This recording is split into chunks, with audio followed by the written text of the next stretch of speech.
What is depression? I think for a lot of people it's a lot of different things.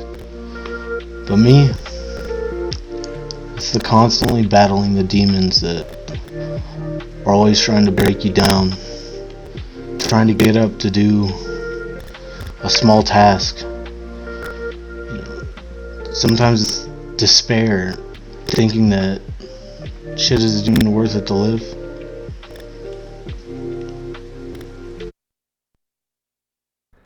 Millions of people suffer with depression, anxiety, and other mental health ailments. Too many others decide not to live with it at all. Let's talk about it.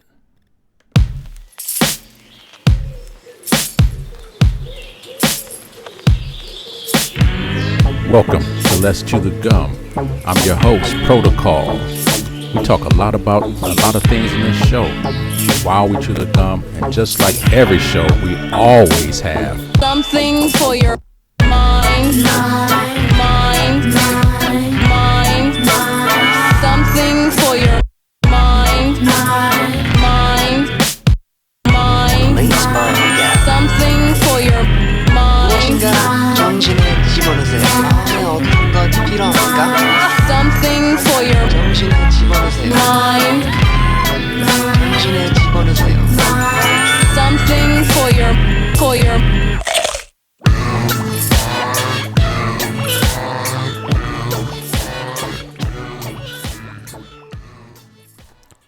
Welcome to this latest edition of Let's Chew the Gum, the podcast where we talk about everything from A to Z while we chew the gum. This episode is a very important one for me, very near and dear to my heart. With all of the excitement and hoopla surrounding the holiday season, I never want to forget, and I never want to not give space for this topic. You heard it at the introduction. Depression, mental anxieties, and other mental health ailments are a real thing, and it's not something that we should hide away in a closet or act as if it doesn't exist. Particularly during this type of year, and I so wanted to do this show prior to the holiday season, but particularly this time of year, it's important to remember that this is just as important. So I brought a guest on today.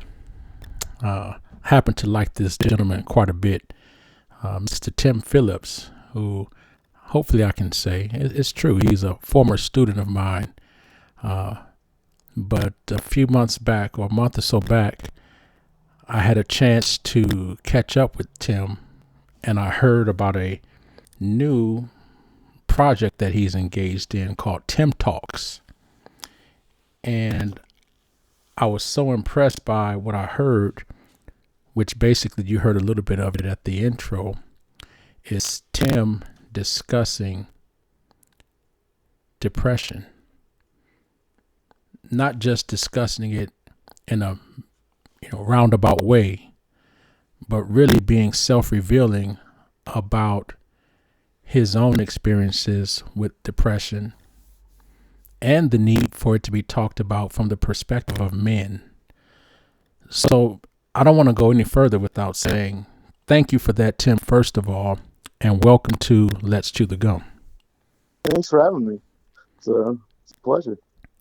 No, it's definitely my pleasure, man. As I told you before, as we spent, a few weeks now sort of talking about, doing this episode together and just trying to find the proper time that worked. And as I said, every time is the proper time. It just, didn't happen before the holidays like I initially wanted to. But we're here now, man. So that's what matters. All that matters is we start talking about it now, and just, for me, especially going through it, I always try to look up like YouTube videos and stuff like that, or whatever, just people talking about it. And a lot of the times it's just like doctors or, people like psychiatrists. It's never from the perspective of like someone actually that's going through it or has been through it. So I just kind of wanted to put my take out there on what I feel like depression was and how it affected me. And I was honestly surprised at how many people had gone through it and, never talked about it. Because I feel like there's a perception that, when you're going through like mental health stuff or battles, like, if you're weak or like it's embarrassing to talk about those kind of things. Yeah, and that's definitely the perception and really the reality that I grew up with, and not just my household, but culturally. That it was you were weak if you talked about that, right? Especially as a male. And again, the other thing that intrigued me, and you just touched upon it, was the fact that I don't want to use the phrase ordinary guy because you are far more than ordinary to me. But again, you use the phrase of not from, a professional's perspective. You said there were doctors and, psychologists and perhaps psychiatrists that, have the videos and discuss it. And by all means, we need that professional help, individuals that study individual cases and individuals that have some insights on how to approach and how to treat and how to serve. But it is refreshing for me to just hear somebody who was not in the field just to talk about it. Again, often if people, I think, if they aren't hearing it from a professional, sometimes it's blown off. Because you can hear someone say, I'm depressed or this, that, or the other. And someone says, nothing's wrong with you. That's just Tim, or that person's just moody, or, they have, but for you to come out and just to say it, that was so powerful, man. And I'm really proud of you for doing that. Yeah, and I think another problem too is a lot of people will like talk to their buddy, maybe they won't just say, oh, I'm depressed, but I've been feeling down. And a lot of times you just get like an answer that's just kind of like half. It's not like they'll just give you like, oh, it'll all work out. Everything works out. It'll all be okay. And so you just kind of take that and you don't really discuss it anymore because you feel like you're just gonna get an answer like that. And when in reality you feel like maybe this isn't all gonna work out. Like every day is tough to wake up, get out of bed to do anything. And you don't want to it's not socially acceptable for you to just wear that on your sleeve. So you have to just keep it bottled up inside. And eventually that bottle just breaks and you just end up going through like severe depression or, having suicidal thoughts. And if you don't talk to anyone about that, you'll never get those bottled up emotions out. And it could end up, taking your life. I read a stat that men are way more successful in suicidal attempts than women. And I think that just has to do with pride, because it's like if you, as a man, decide you're going to take your own life, or think about it, it's like, I don't want to fail. Like if I do this, I don't want people to be like, oh, like look down on me, or, So it's just, men are so prideful. And I think that's one of our biggest problems when it comes to talking about what's going on emotionally for us. Wow.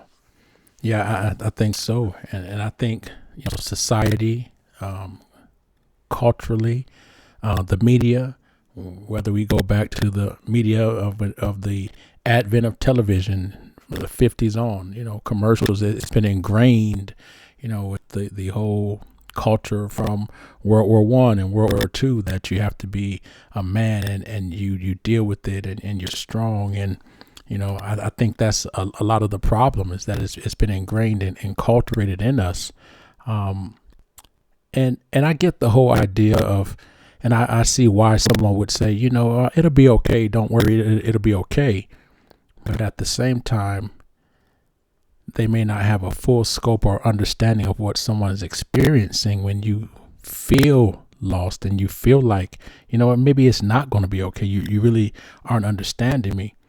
And I can also understand your point of saying, at that point when someone says, oh, it'll be okay, that the conversation may end there, because maybe the person who's feeling depressed doesn't feel like, well, there's really not anything else I can say, because you'll just say it's going to be okay. And, the person who's not experiencing that is moving on to the next topic.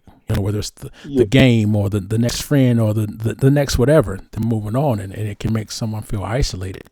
You brought up another point that, I hadn't thought about, nor have I heard any clinical professionals mention. Maybe they have, but this idea of men being more successful at suicide because of pride, the idea that they don't want to fail even in that.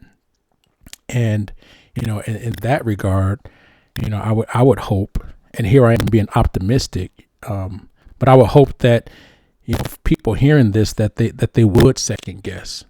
I just, I have so much empathy, for this topic. It's amazing. So, in your experience, how did you come from a point of dealing with depression to dealing with depression, but also almost treating yourself and kind of being there as a voice of reason, for lack of a better phrase, to be able to help others? Well, for me, when I was going through my height of depression, I really did think about every day about ending my own life. Every day I considered it. So even though I'm still struggling with depression now, looking back, I just wish I had someone that would tell me, I'm not alone. There's people going through this everywhere. There's people you can talk to. There's, just know that other people are going through this as well, and you're not alone, and we will get through this.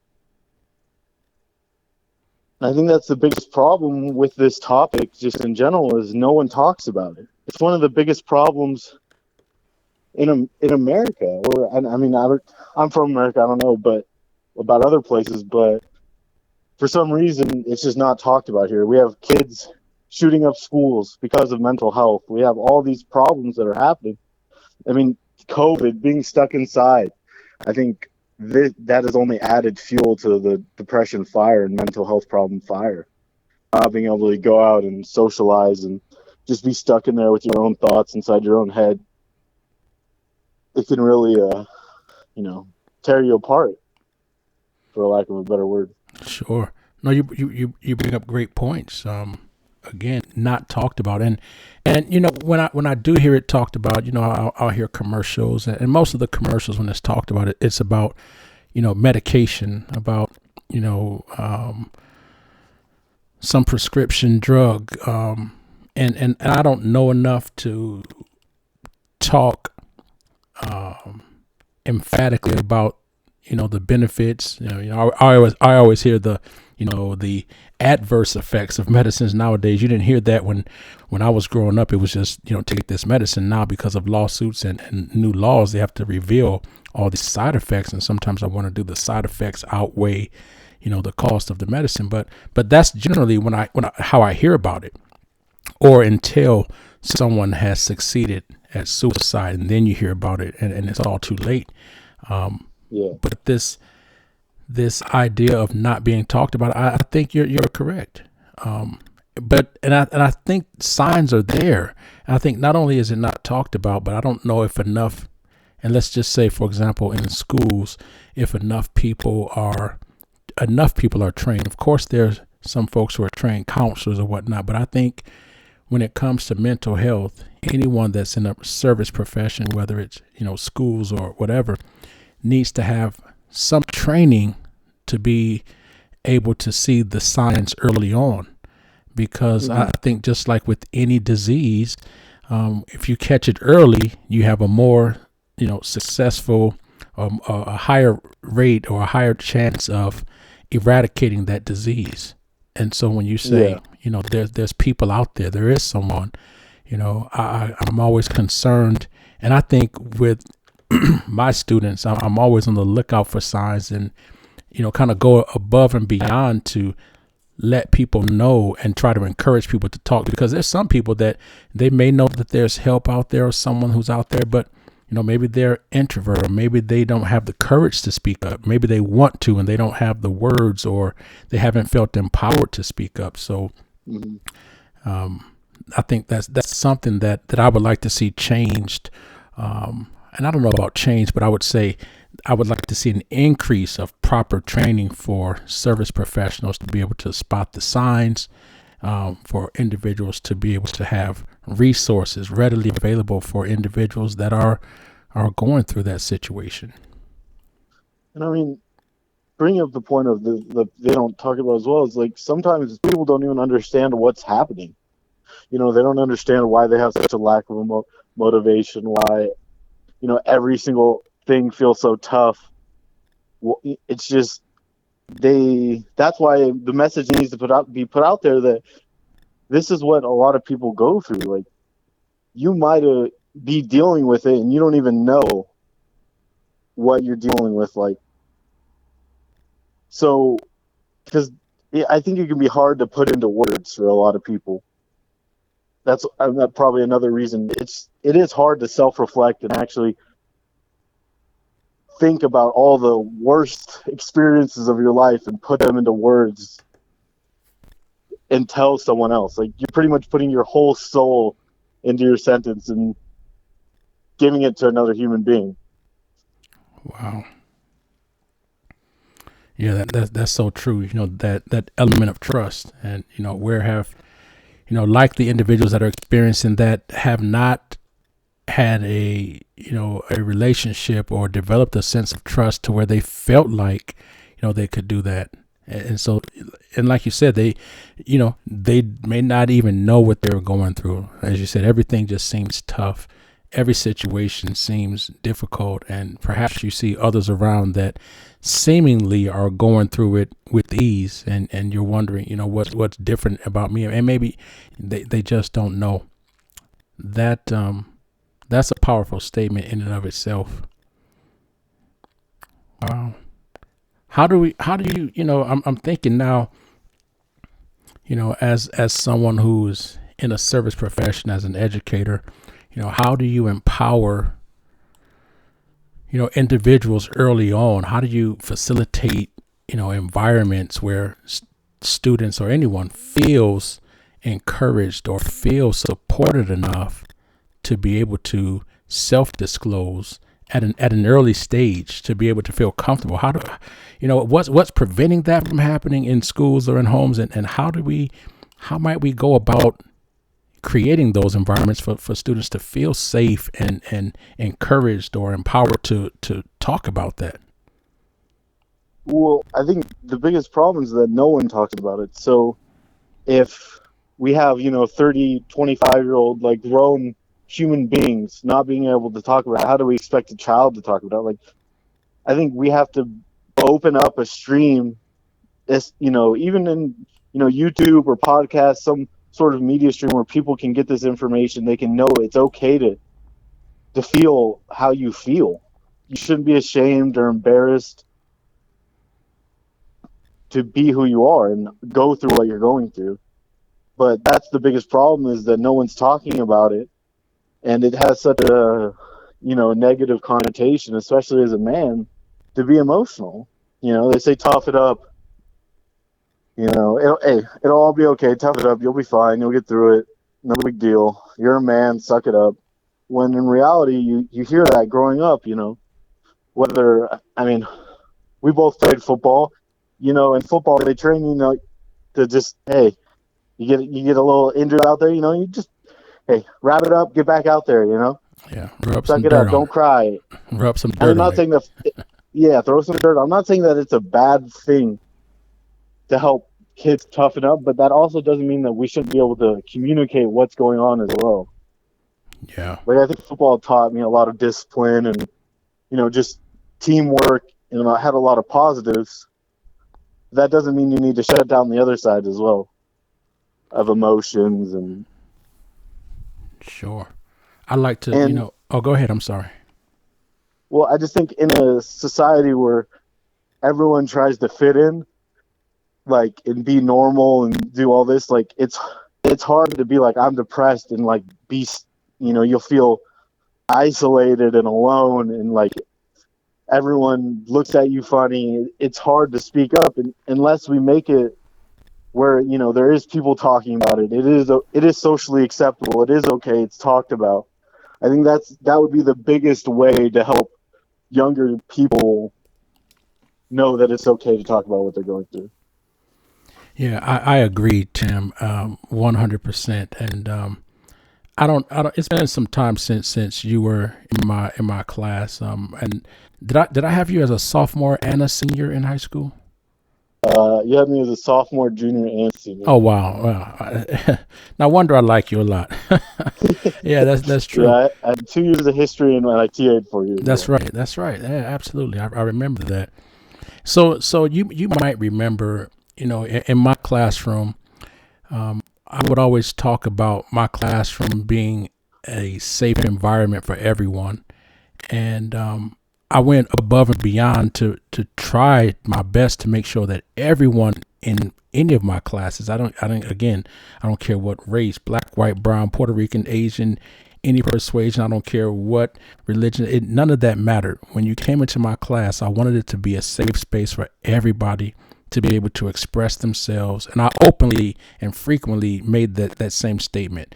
Everyone is welcome here, and no one is to be made fun of. And we're not having it in my class.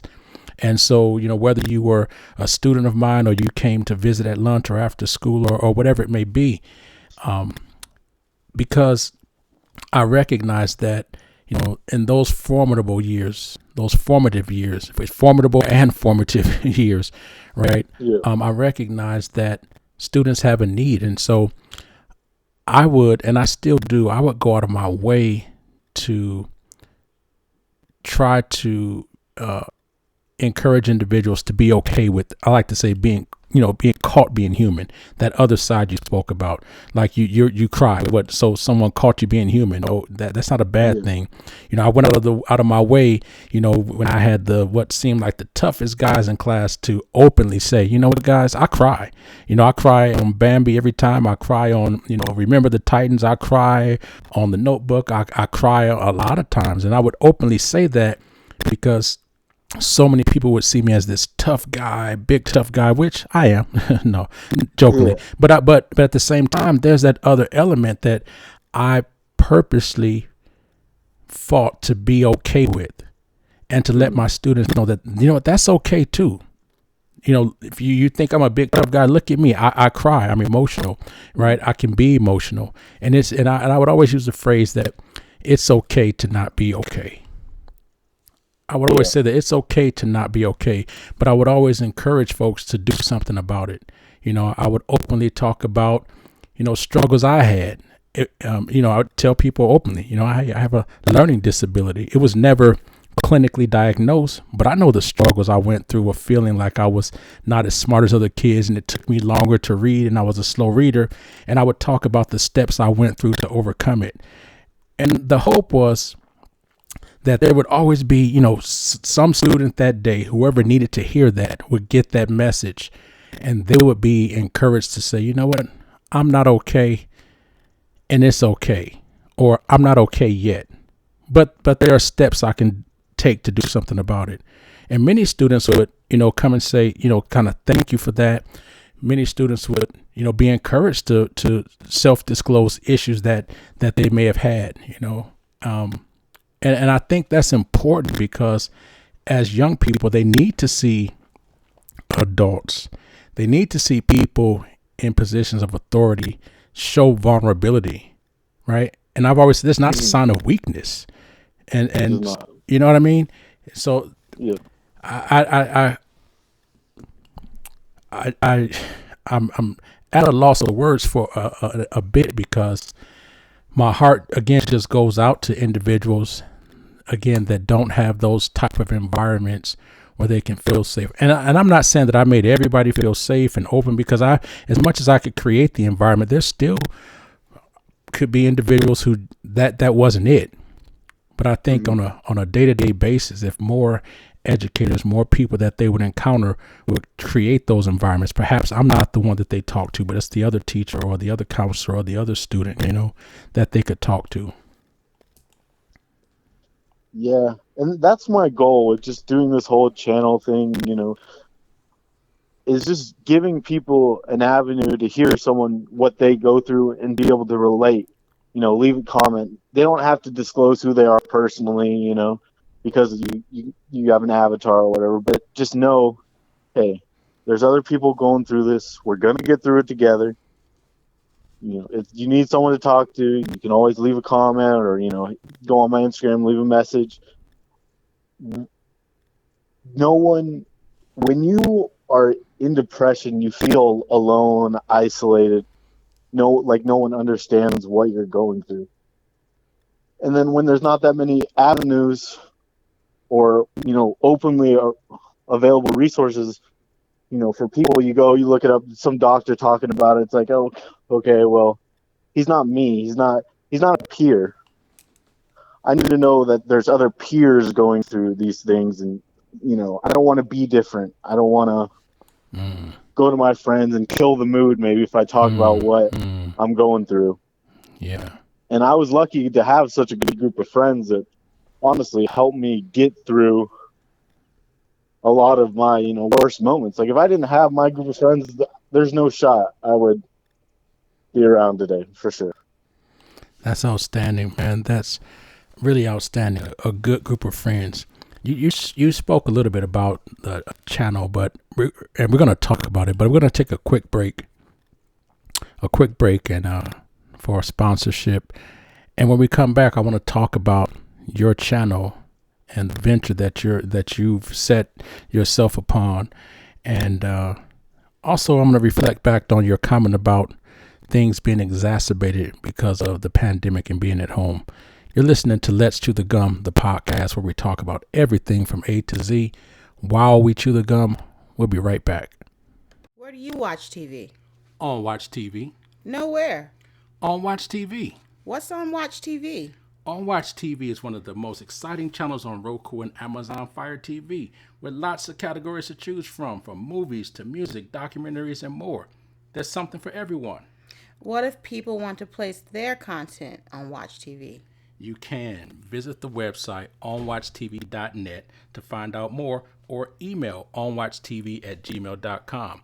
Don't forget, check out On Watch TV. See you on Watch TV. See you on Watch TV. On Watch TV is available now on Roku and Amazon Fire TV. Check it out. On Watch TV.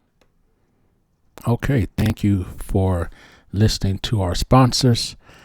We're back with Tim Phillips discussing a very important topic of depression and mental ailments. Before we went to the break, Tim, you had touched upon the reason that you wanted to do this channel. And folks, Tim has started a YouTube channel called Tim Talks. And on that channel, he's talking pretty much about the topics we're talking about here. I think it's a great idea. I'm always looking forward to the next episode. And I'm going to mention, I told Tim I would say this. Tim has already has one episode on Watch TV. You can go on Watch TV on Roku and Fire TV to check it out for those that may not have YouTube, or maybe you just want to see it in a different format. And I'm hoping to talk him into putting every episode on Watch TV. But it's a great venture. Be sure you check out his YouTube channel, Tim Talks. Really important what he's doing. And again, I'm so proud of it. So Tim, what made you, what inspired you, to do the channel? You have friends you could have talked to, you could have done a lot of things, but what made you decide to, just start talking about it and to record it and then to put it out there? Where'd that inspiration come from? So, I've always wanted to make content, just gaming or whatever. But, like I talked about with depression, it's so hard to get up and actually do something. You think about it, you want to do it. And one day, I just had the motivation, I just had the thought, and I was just like, you know what, I'm just going to go start this. I wouldn't be here today if it wasn't for some of my friends. But there's people out there who don't have friends like that. So if I can be a voice to at least help a couple people, it's all worth it at the end of the day. Oh, absolutely. But Go ahead.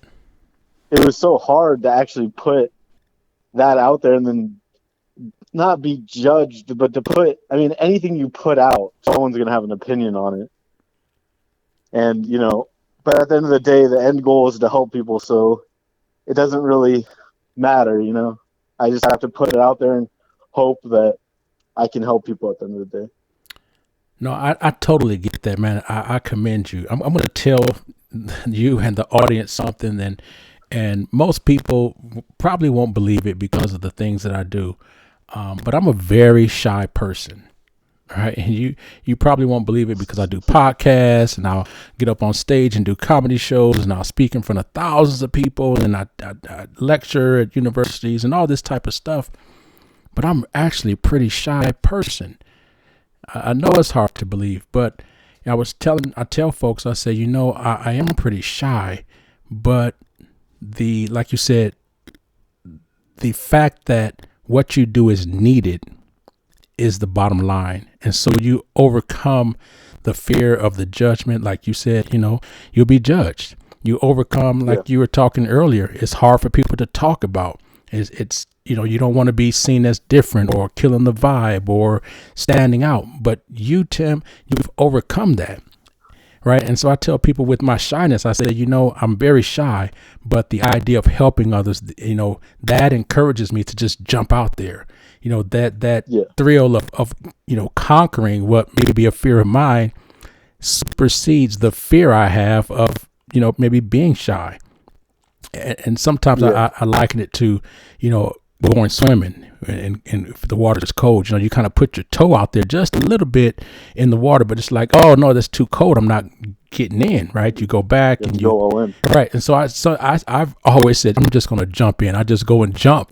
Right. Because once I'm in the air, it's all over. No matter what I felt, no matter how cold the water was, no matter what my fear was, in a couple of seconds, I'm all in and it's going to be all right. And I see that analogy fitting, sort of what you're doing with this channel. Just saying, hey, the bottom line is people need help, and you're stepping up. So again, that's commendable.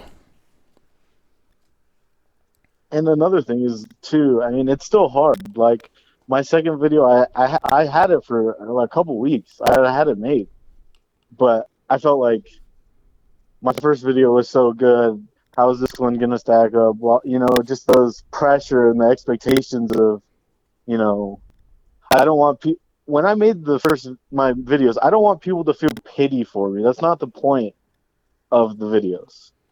I don't want people to feel sorry for me. My point is to get the message across that a lot of people go through this stuff and it needs to be talked about. And to give people that aren't going through it some perspective on what people are actually going through. Mm-hmm. Because I really don't think it's hard to know what someone's going through unless you've been through it. Like you can have empathy for the situation, but to actually live that situation is different. For sure. So I just wanted to put my experiences out there and kind of tell people that it's okay. We're all going through it. Don't be ashamed. And, in my second video, I put in, I don't want your pit, because some of the comments or whatever I got was like, oh, I'm sorry, I hope everything's okay. And that kind of on the first video, that wasn't really the point of the video. It was more to get awareness out there. And, I don't want your pity. I don't want your sadness. I just want the message to be out there, and I want people to be able to listen to it and know they're not alone. No, I think you hit all the nails. Some people will feel pity. You're like, that's not what I want. It's the message. You talked about, folks who are going through it to hear that someone else is, but also just as important, folks that are not experiencing that to have some perspective.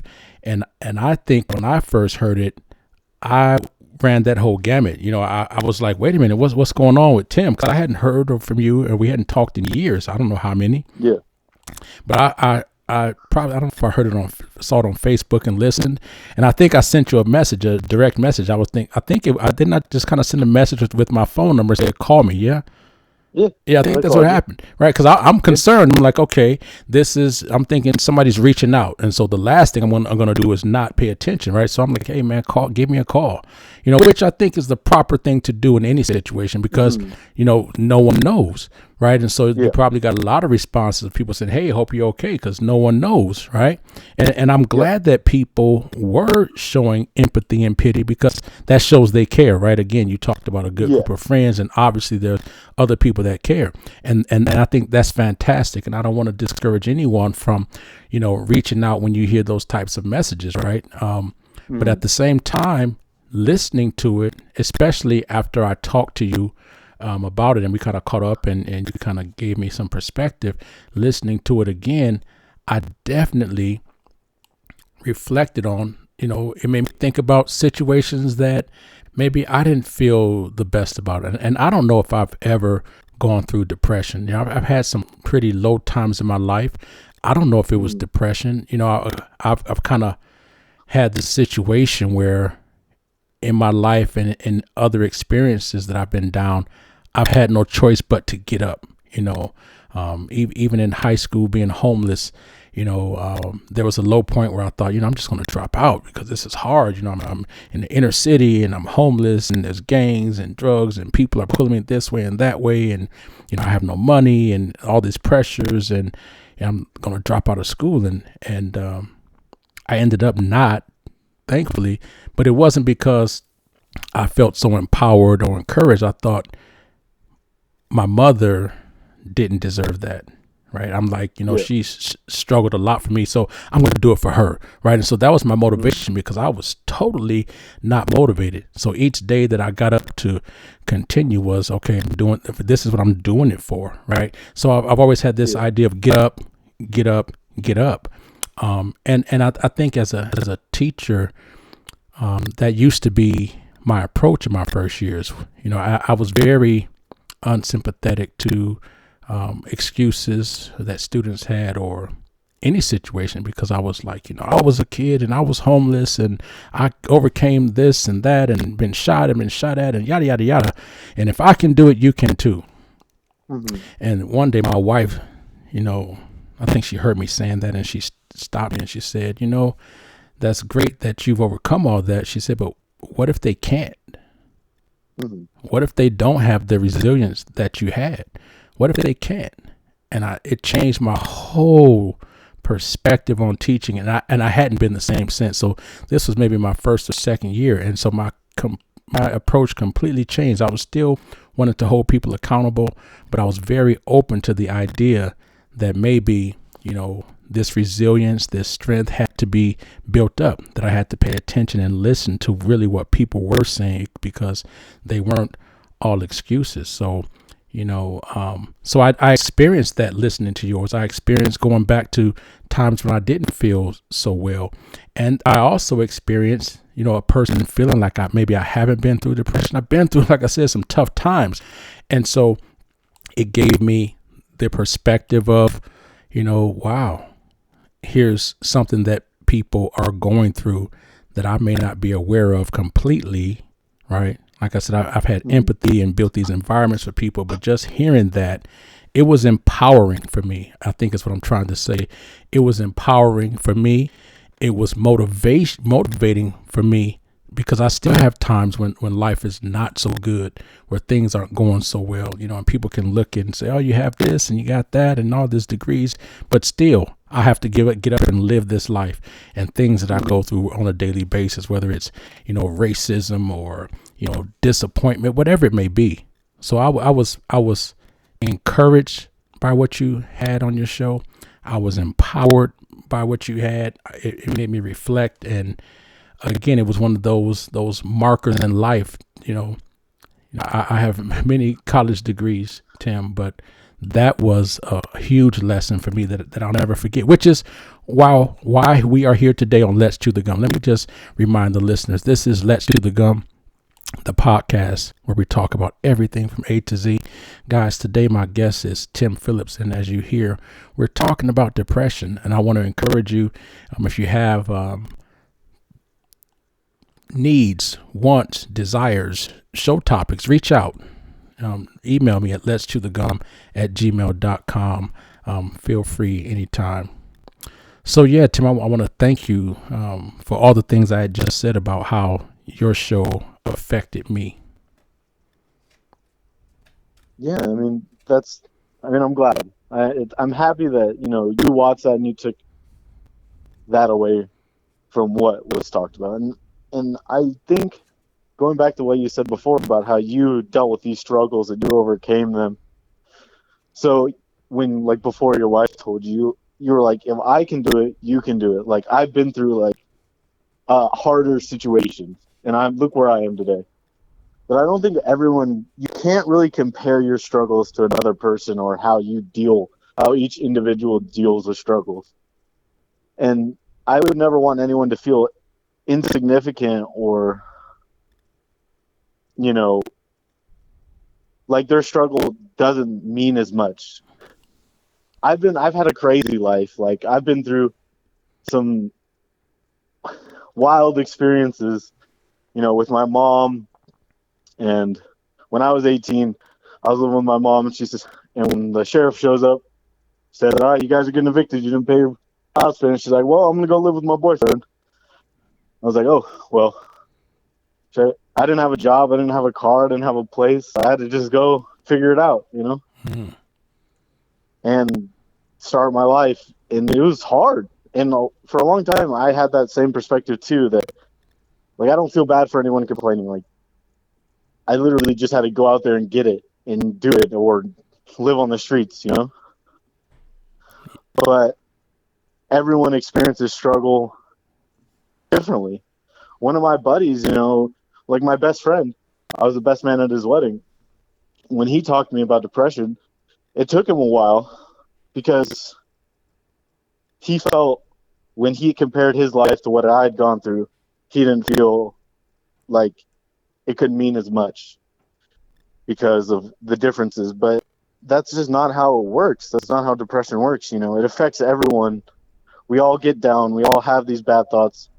It doesn't matter what you're going through. Like what made that happen. You're still going through that same thing. And you're not alone. Wow. Yeah.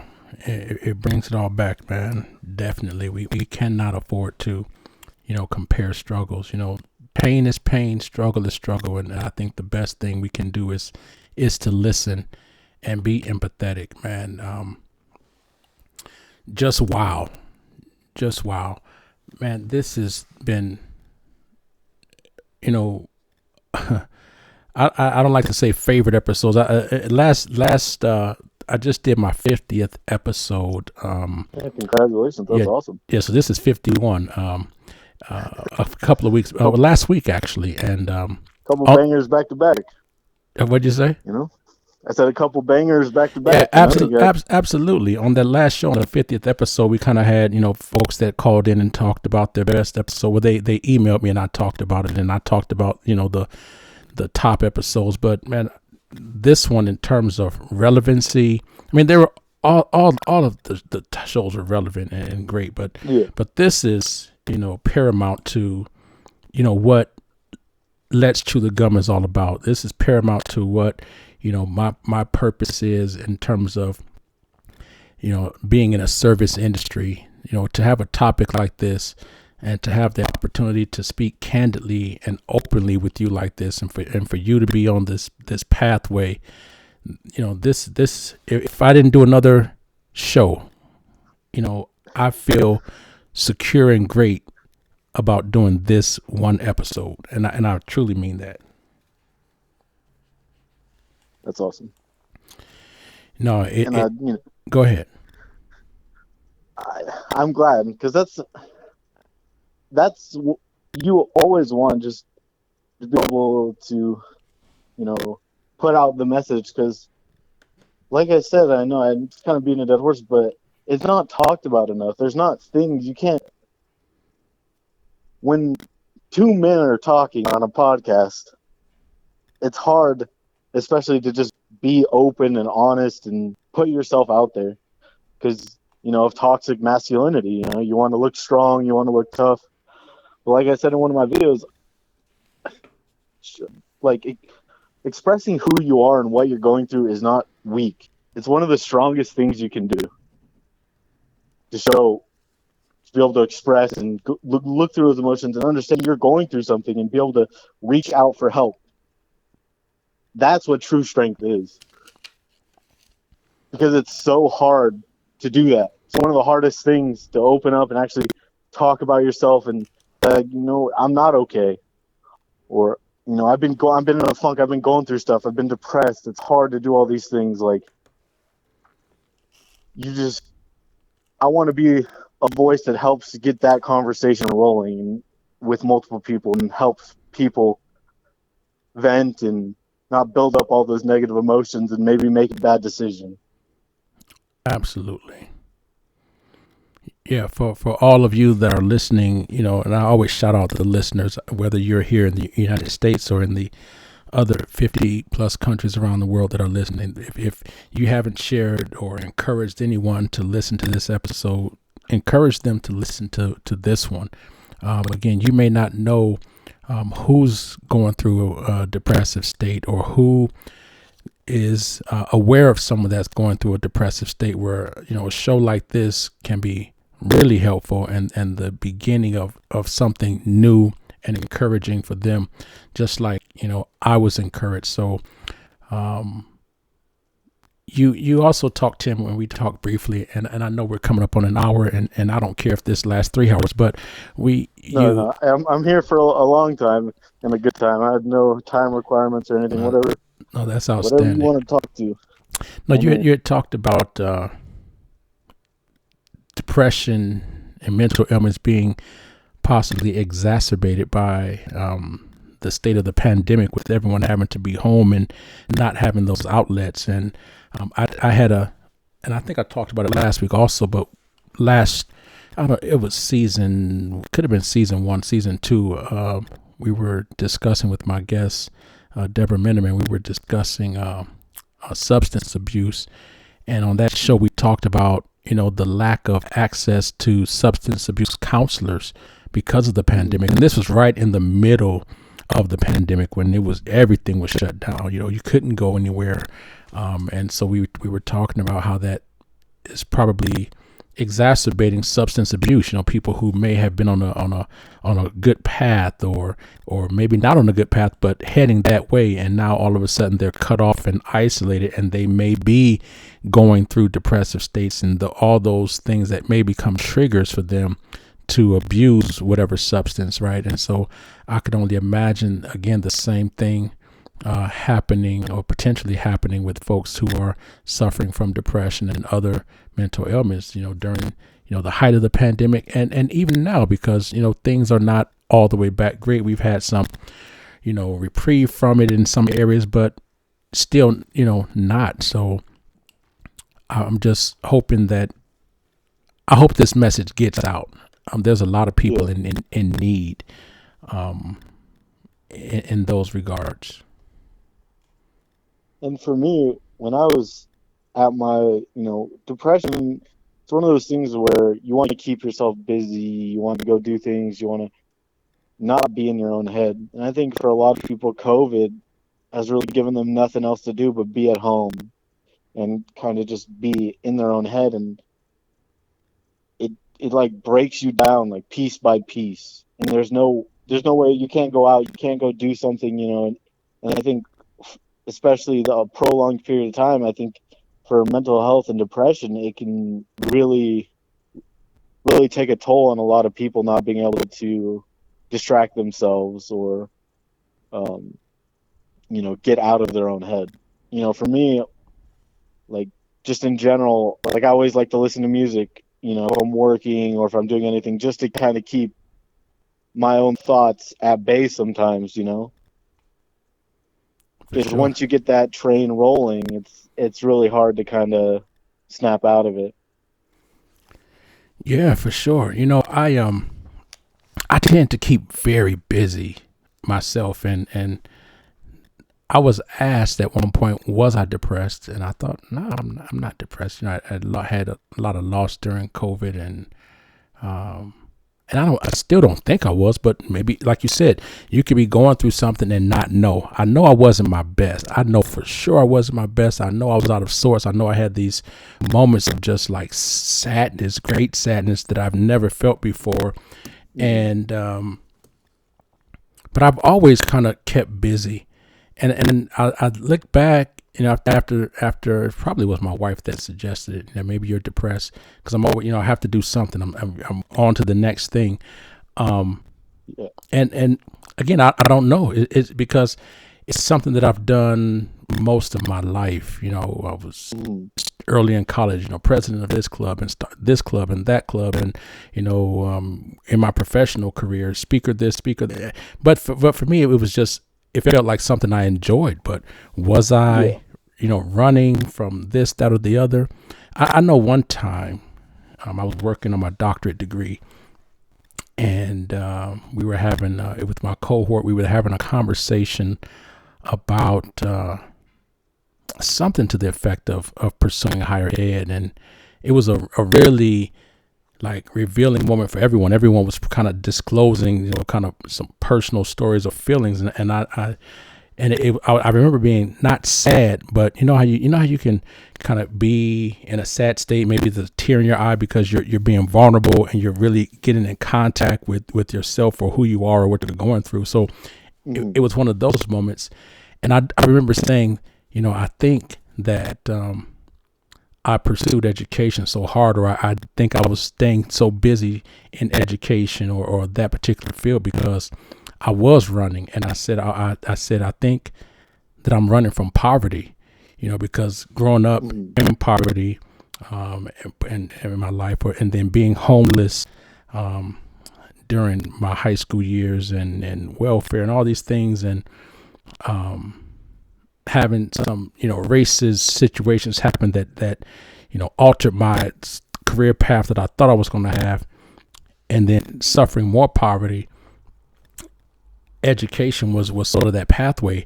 And, you know, I had gone through so straight and so fast with all these degrees that I kind of didn't stop to reflect. But on that one day, in that one moment, I sat and reflected, and it was like I took a huge breath and kind of was exhausted at that, just in that moment, and was like, damn, I think I am running. I'm running from poverty.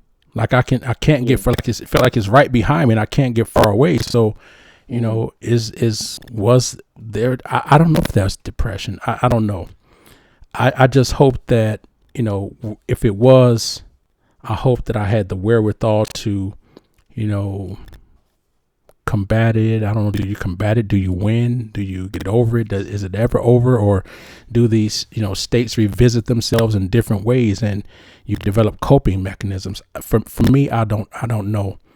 I would just hope that anybody who's experiencing those, again, from this conversation, that they are encouraged to reach out, you know, even when, you know, you don't feel like you can, you know, lean on somebody. You know, it's like, I can't finish the race, you know, lean on somebody until you can, you know, hopefully like you know, you said you had a group of great friends.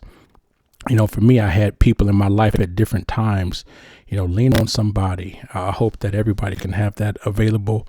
And again, if not, you know, we're here, man. Check out Tim's YouTube channel, Tim Talks. You know, email us here at the show, letschewthegum@gmail.com. You know, I'm going to put a link to some other resources. Talk with somebody. Don't feel like that there's no one who cares, because you never know until you speak. You know, if no one knows, you know, there's nothing that anyone can do. But please be encouraged to know that there are people that care. I definitely care. You know, I don't care if you're a stranger or I've known you my whole life. You know, I'm going to love you and treat you with respect and do my best for you. And I know that Tim's approach is the same. Am I correct? Yeah. Absolutely. You know, back to the whole COVID point as well, is I think generally as humans, we're social creatures. So being isolated and alone just doesn't sit well with us just as a society. Absolutely. And one of your things when you're talking about you're always like going for higher and higher education, you know, sometimes people get so caught up and just keep pushing that they don't actually reflect on the journey, you know? Because, you know, I've met a lot of people like that. They just want to keep climbing higher and higher, but when they reach the next step, it isn't happiness they attain. It's, okay, well, now it's the next one. And I think sometimes you can get caught up in that, just trying to push forward, that you never actually just stop and smell the roses and be happy for what you've actually gotten and attained, you know? Guilty. There is something about the journey being better than the actual, you know, destination. Guilty, man. Guilty. I've been told that when are you going to stop and smell the roses? And I've had this attitude that, not yet. But at the same time, I'm definitely grateful. I definitely understand the achievements that I've been, blessed to be able to make. I definitely am grateful because I know enough people who have been on those journeys that haven't made it.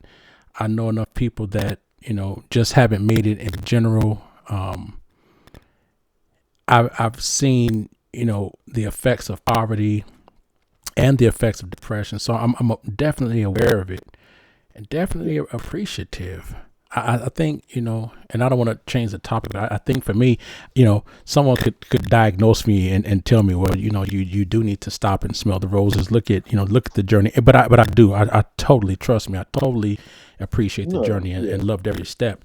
But I think some people aren't, like that.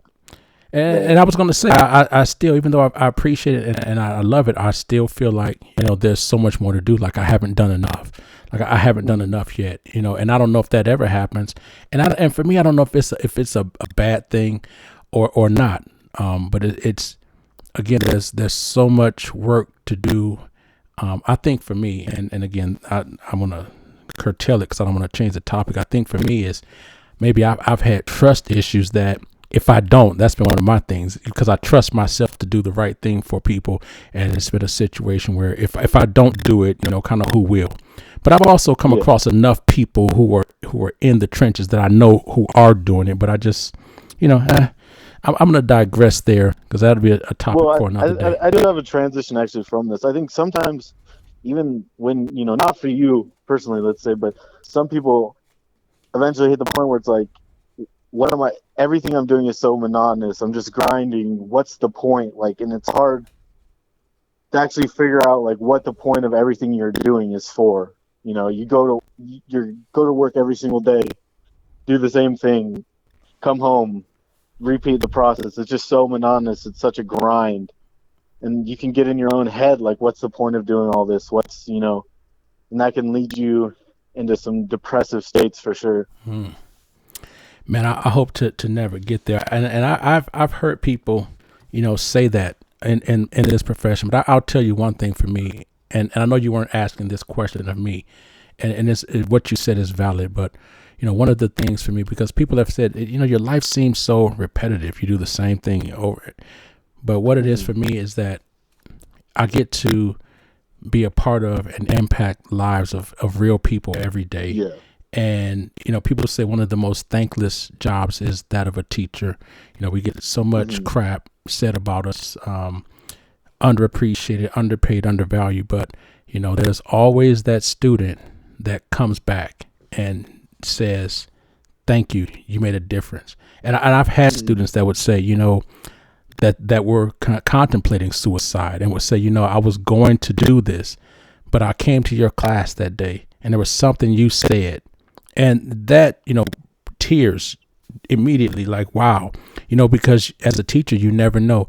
I've had students say, I only come to school to go to your class. That's the reason I got through. It's just those things that, even on those days when I don't feel my best, or it can seem monotonous, or I can feel unappreciated, I'm showing up because there's always that student that has that need. And you never know when it's going to be.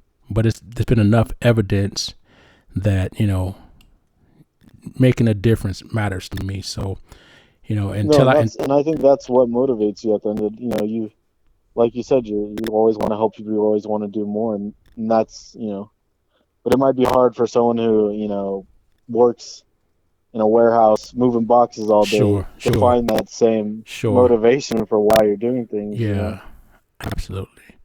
Yeah, I'm glad you transitioned. I was about to get pretty emotional, which I don't mind, man. Like I said, I'll cry, man.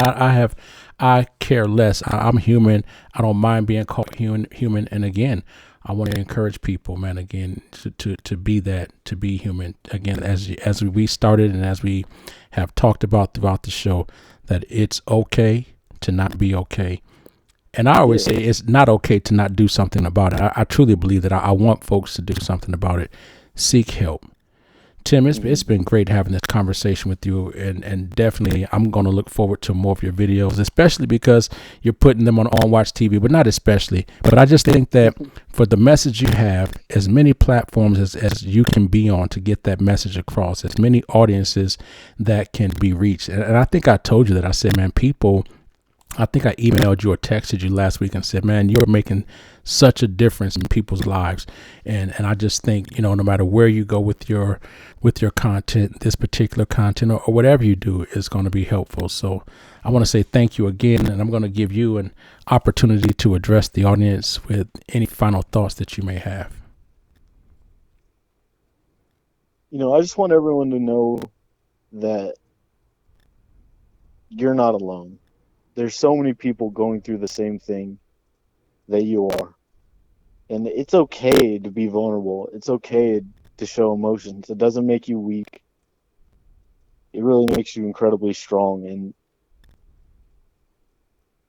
we need to open up discussion about what we're going through, because that's the only way we're going to actually make a change in how it's dealt with at the end of the day. And I hope, I can be one of those people that actually help get this topic rolling and get more people to sit down and have discussions about what they're going through and what they're dealing with. Because not only does it impact, with depression and everything, it goes into relationships, not being able to open up with your significant other, so us men being able to actually sift through what we're going through and will help us all over the spectrum of is kind of my thing. Well put, and 100% true. Well, you definitely opened the discussion, cleared my calendar, and it's been on my mind, for weeks since I first heard your first episode. So again, thank you to all my audience members. Again, check out Tim Talks, the YouTube channel. Check out Tim Talks on Watch TV, and I look forward to so much more from you. Thank you again so much, man. I'm glad that we have crossed paths again. I never would have thought, from the years you were years ago with, sophomore, junior, senior in my class, all those days. I can remember a lot of our engagements and conversations, but I never thought that it would come to this point where I got to be a part of something so important that you're doing. So thank you, man. I appreciate you so much. Thank you for having me on. It's, it's honestly awesome, and it's motivation, Absolutely. to go put out more content and try to help more people. Absolutely. Let's do it. Thank you, audience, for listening. This has been Let's Chew the Gum, the podcast where we talk about everything from A to Z while we chew the gum. And remember, we always have Something for your mind. Something for your mind. Something for your mind. 무엇인가 정신을 집어넣으세요. 마음에 어떤 것 필요합니까? Something for your 정신을 집어넣으세요. mind.